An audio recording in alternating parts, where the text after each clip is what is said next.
Oy, mukhang may plano mag-ride ah. Kung first time nyo lang din mag-ride papuntang Bicol, ito lang yung mga ipapayo ko sa inyo based sa experience ko last time. So, nandiyan yung mga video ko, tignan nyo na lang.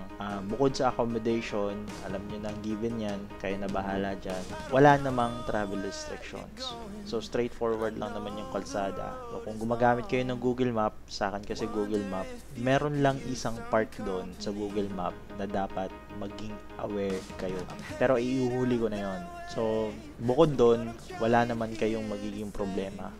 Natural lang naman talaga na malubak yung kalsada. Ang may papayo ko lang, siguro yung biyahe nyo, itapat nyo ng umaga. Ayan. Kasi nasubukan ko na ng gabi and nakakatakot kasi may mga lubak na ang hirap iwasan tapos biglaan tapos ang lalalim pa. So I suggest umaga kayo mag-ride.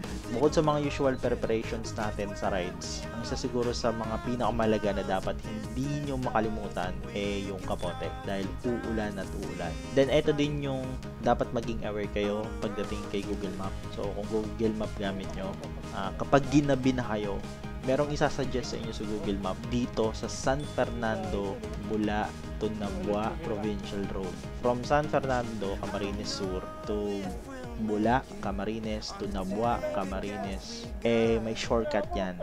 So kung ginabi na kayo, I suggest wag na kayong dumaan dyan. Sabi nila, safe naman daw dyan.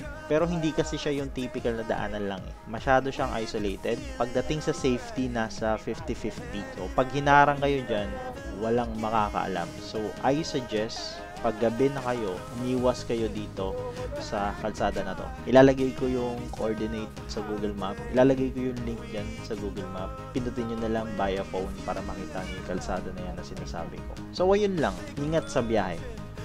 Dito ako dinaan itong hayop na to.